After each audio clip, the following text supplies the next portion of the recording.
चलिए, इस वक्त की बड़ी अपडेट सामने आई है। राजधानी भोपाल से ओबीसी आरक्षण को लेकर नगरीय प्रशासन मंत्री भूपेंद्र सिंह का बयान सामने आया है।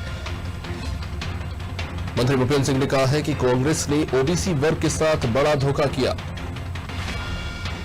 और इसी कारण से ओबीसी वर्ग को अब तक 27% आरक्षण नहीं मिल पाया। आपको बता दें कि कल हुई सुनवाई के बाद अगली सुनवाई अब 20 सितंबर को होगी। ओबीसी आरक्षण को लेकर जो स्टे लगा हुआ है वो अब भी बरकरार है। वहीं भूपेंद्र सिंह ने आरोप लगाया है कि कांग्रेस ने ओबीसी वर्ग के साथ धोखा किया है। विधेयक की कॉपी में कांग्रेस ने 20 में गलत जानकारी दी। मध्य प्रदेश में पिछड़ा वर्ग की जनसंख्या 51% की गलत जानकारी, विधानसभा में 27% जनसंख्या की गलत जानकारी थी। हमारे साथ हमारे संवाददाता अंकुर अकबरी जुड़े, उनसे बातचीत करते हैं। अंकुर, कल हुई सुनवाई के बाद दोनों ही पार्टियों के बीच में आरोप प्रत्यारोप का दौर शुरू हो चुका है। जहां कांग्रेस बोल रही है कि हम बड़े वकील बुलाएंगे, तो बीजेपी आरोप लगा रही है कि जब बुलाना चाहिए था तब आपने बुलाया नहीं। अब भूपेंद्र सिंह का बयान सामने आया है। उन्होंने कहा कि कांग्रेस ने ओबीसी वर्ग के साथ धोखा किया है और विधानसभा तक में जनसंख्या की गलत जानकारी दी है। क्या कुछ अपडेट मिल रही है?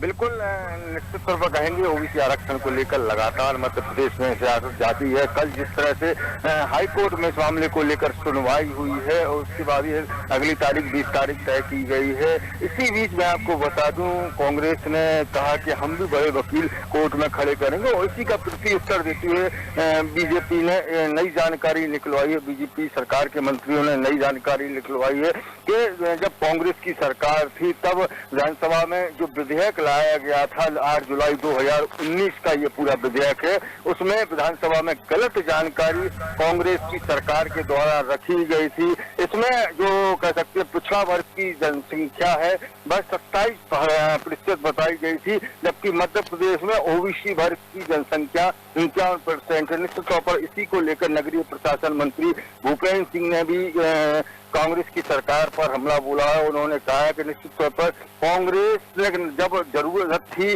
कि महाधिवक्ता को कोर्ट में खड़ा करने की जरूरत थी, जब अच्छे से सुनवाई करने की, जब तो की नहीं, अब दिखावा करती है बड़े वकीलों को खड़ा करने का। अरे उन्होंने तो ये तक कहा है कि जब जो विधानसभा में भी जानकारी दी गई थी वो भी गलत जानकारी कांग्रेस के द्वारा दी गई थी और उसी का उन्होंने पूरा विधेयक की कॉपी आज निकलवा के पूरे मामले का खुलासा किया है कि किस तरह से कांग्रेस पार्टी ने कि कांग्रेस की सरकार ने ओबीसी की जनसंख्या के बारे में ही विधानसभा को गलत जानकारी दी। तो निश्चित तौर पर अब सियासत और गर्म हो गई।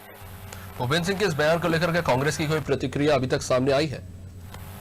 बिल्कुल, अभी इस पूरे मामले का खुलासा नगरीय प्रशासन मंत्री भूपेंद्र सिंह ने किया है। निश्चित तौर पर अब इस मामले में अभी तो कांग्रेस की तरफ से कोई प्रतिक्रिया नहीं आई, लेकिन हाँ अभी जब इन कांग्रेसियों से बात की जाएगी तो देखना होगा कि जो जानकारी ये बात सही है कि ये तो पूरा विधानसभा का कागज है, कोई झूठी जानकारी तो है नहीं।